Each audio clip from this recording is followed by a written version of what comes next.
વિધાનસભાની ચૂંટણી પહેલા રાજકીય માહોલ સતત જામી રહ્યો છે। રાજકીય પાર્ટીઓનો આક્ષેપોનો દોર શરૂ થઈ ગયો છે। રાજકીય પાર્ટીઓના નેતાઓની અવરજવર વધી રહી છે। પત્રકારો સાથેનો સંવાદ પણ વધારી દેવામાં આવ્યો છે। ભાજપના રાષ્ટ્રીય પ્રવક્તા સુધાંશુ ત્રિવેદી દ્વારા કેટલાક મહત્વના મુદ્દાઓ પર આજે પત્રકાર પરિષદને સંબોધવામાં આવી છે। રાષ્ટ્રીય પ્રવક્તા સુધાંશુ ત્રિવેદીએ નિવેદન આપતા જણાવ્યું કે વિધાનસભાની ચૂંટણીમાં દરેક પાર્ટી અલગ અલગ માનસિકતા સાથે मैदान में उतरी रही है। कांग्रेस पार्टी पोतानुं अस्तित्व बचाववा माटे वलखा मारी रही है अने आम आदमी पार्टी गुजरात में पोतानी हैसियत उभी करवा माटे आवी छे तेमज ओवैसी आग लगाववा माटे आव्या छे। गुजरात ने बदनाम करनाराओ हमेशा सत्य रहे छे। विशेष करीने चूंटणी समय तेओ वधु सक्रिय थई जता होय छे। भारत जोड़ो यात्रा में जे यात्रा लईने निकळ्या छे तेमनी साथे जे फोटा पडावी रह्या छे तेओने समग्र देश અને ગુજરાતની જનતા ખૂબ સારી રીતે ઓળખે છે। જે લોકો જોડાઈ રહ્યા છે તેમની માનસિકતા કેવી છે તે અંગે તમામ લોકો જાણકાર છે।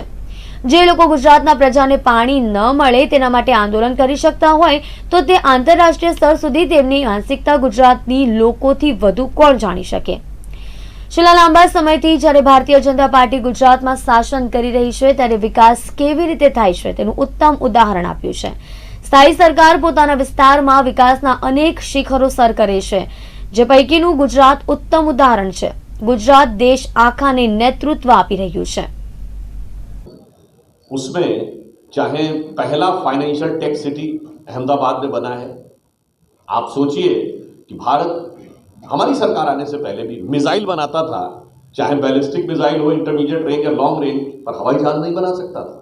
यह बात कतई तर्कसंगत नहीं थी। अब पहली बार भारतीय वायुसेना के लिए जहाज एयरबेस के साथ कोलैबोरेशन में गुजरात में बनना शुरू हो रहे हैं।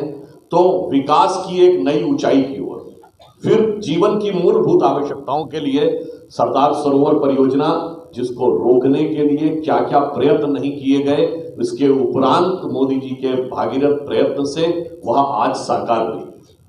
आज हमारे मुख्यमंत्री भूपेन्द्र भाई पटेल, प्रदेश अध्यक्ष CR पाटिल जी संगठनात्मक और शासन दोनों की दृष्टि से उसी विचार को निरंतर आगे बढ़ाने का कार्य कर रहे हैं।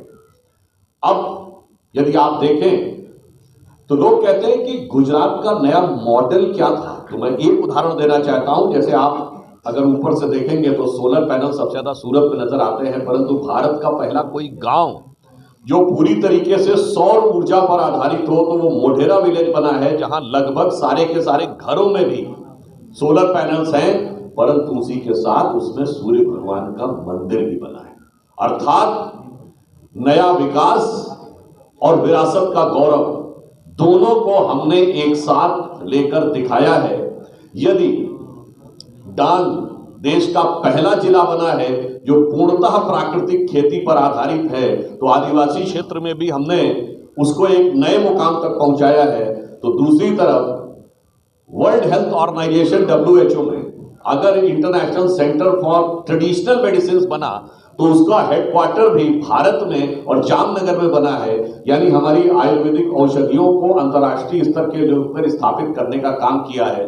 तो एक तरफ तो निरंतर मोदी जी के नेतृत्व में, मार्गदर्शन में और हमारी पिछली सरकारों ने निरंतर यह कार्य करना का चालू रखा है, और दूसरी तरफ वो लोग हैं जिन्होंने सदैव गुजरात के विकास को अवरुद्ध किया, जिन्होंने कहा था कि कभी सरदार सरोवर का पानी आ नहीं पाएगा, यानी पानी को रोकने की पूरी कोशिश की और गुजरात की अस्मिता को कलंकित करने के लिए राष्ट्रीय नहीं अंतरराष्ट्रीय स्तर तक अभियान किया। राजनीतिक ही नहीं, राजनीतिक, सामाजिक, कानूनी हर नजरिए से प्रयास किया। परंतु हम ये कहना चाहेंगे, पानी का एक अर्थ होता है जल, जो हमारे शरीर के लिए जरूरी होता है, और पानी का एक दूसरा अर्थ होता है हमारे मन का मान सम्मान।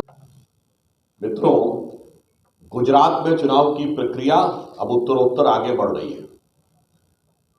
प्रथम चरण के वोटिंग का समय निकट आ रहा है और हमारे अनेक कार्यकर्ताओं और नेताओं का द्वितीय चरण का सघन जनसंपर्क और रैली और जनसभाओं का कार्यक्रम 22 तारीख से चल रहा है, और उसी सिलसिले में मैं आज यहाँ सूरत में आया हूँ। गुजरात में जो एक परिवर्तन का दौर शुरू हुआ 1995 के बाद से, एक बदलाव आया और पूरे देश ने गुजरात के उस मॉडल को देखा और सराहा। परंतु जब हम यहां सूरत की धरती पर आकर विचार करते हैं तो एक बहुत बड़ा संदेश ये धरती देती है कि अगर लंबे समय तक किसी पार्टी को किसी स्थान पर सत्ता संचालन का अवसर मिले तो किस प्रकार का परिवर्तन आ सकता है, उसका उदाहरण सूरत है।